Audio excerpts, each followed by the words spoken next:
No, our motto is, when they go low, we go high.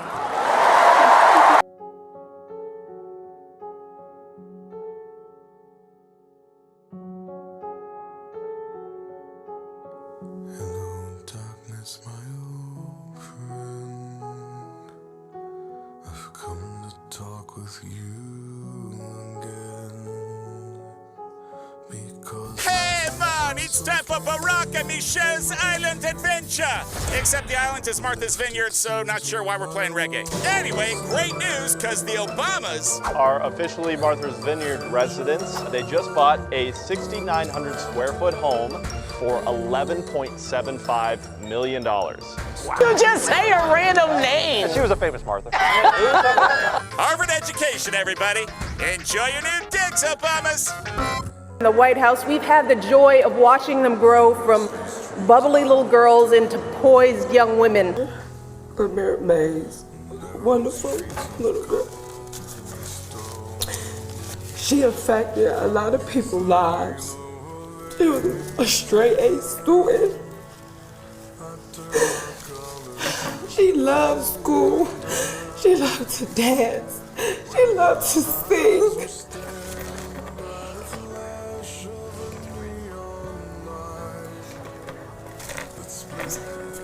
I watched our girls, just 7 and 10 years old, pile into those black SUVs with all those big men with guns. My baby last breath was here. A horrific shooting has left a mother with an unbearable loss. Her only child, a 9-year-old boy, caught in gunfire and shot to death just steps from his home. NBC5's Chris Hush begins our team coverage tonight with the grieving mother's message.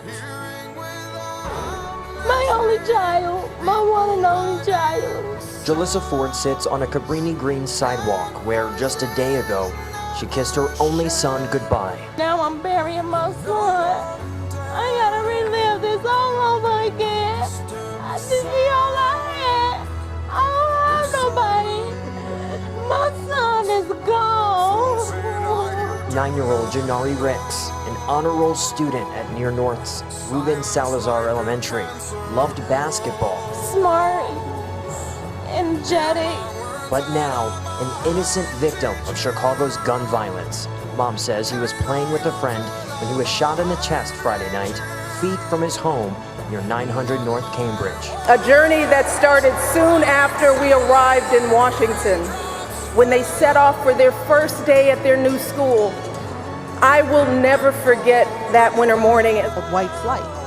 That is families like ours, upstanding families like ours, who were doing everything we were supposed to do and better. As we moved in, white folks moved out because they were afraid of what our families represented. And I always stop there when I talk about this out in the world because, I want to remind white folks that y'all were running from us, because this family.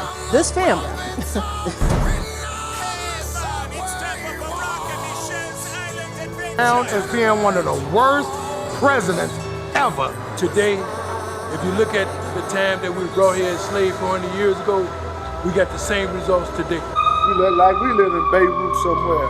Ambulance, fire department, police running up and down the street, all around our community. Oh, my block is always dark. Dark! Even on the sunniest days. I can't go outside and play. Play! On my block. Oh, my block! On my block.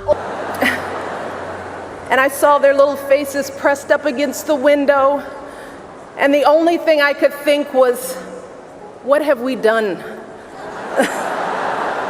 See, because at that moment, I realized that our time in the White House would form the foundation for who they would become. And how well we managed this experience could truly make or break them. Do something for our children. Have the same love for these young people like you got for the ones across the border, and you want to save them. President Barack needs to pay attention to Chicago. If he cannot pay attention to Chicago and the African American community, he needs to resign. Here we got a mayor in our city and our president of the United States who have passed legislation and have given up funding to create opportunities for new citizens to come into the United States, ignoring people who've been born and raised here. That is what Barack and I think about every day as we try to guide and protect our girls through the challenges of this unusual life in the spotlight. How we urge them to ignore those who question their father's citizenship or faith. The president setting aside all of these funds for immigrants and forsaken African American community and African American families, I think that's a disgrace. And Barack is from the heart of 55th in the city of Chicago. He saw this as a state senator, and he did not pay attention then. How we insist that the hateful language they hear from public figures on TV does not represent the true spirit of this country. Mr. President, we're asking for you. You're spending billions of dollars in Texas, but we got a problem here in Chicago. We will not stand by this here and keep letting this senseless killing and shooting happening in our community. Again, as I say, he will probably go down as the worst president ever elected. How we explain that when someone is cruel or acts like a bully, you don't stoop to their level. But okay, Cardi just posted a new video sharing her thoughts about the government shutdown. But of course, she did it in true Cardi fashion. Trump is now ordering, as is summoning, federal government workers to go back to work without getting paid.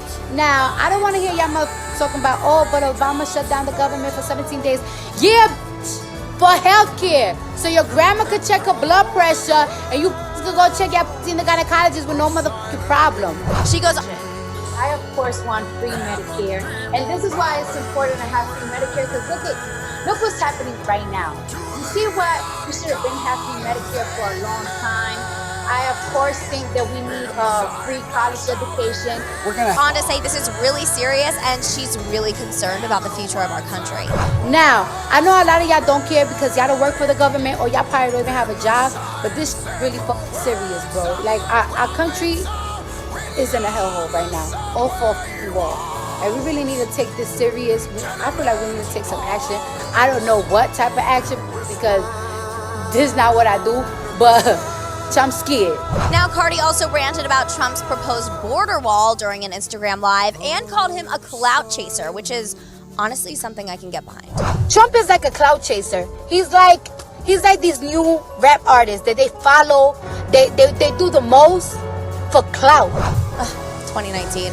Do something for our children. Have the same love for these young people like you got for the ones across the border, and you want to save them. No, our motto is, when they go low, we go high.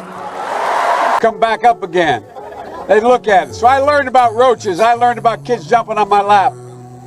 And I've loved kids jumping on my lap. When it comes to these ads, the Republicans have been attacking Biden too, making him pay for those unbelievably racist comments last week. Oh, Joe Biden thinks I'm not black? Joe Biden does not think I'm black. Joe Biden said, if I don't vote for him, I'm not black. Joe Biden doesn't think I'm black because I'm not a Democrat. But let me tell you this, Joe Biden, you cannot shame me to run back to your Democrat party. I'm black, okay? I don't support Joe Biden. I support Donald J. Trump. Thank you very much. I am black and I am not voting for Joe Biden. I am not voting for Democrats. I am voting Trump all the way. No, our motto is, when they go low, we go high.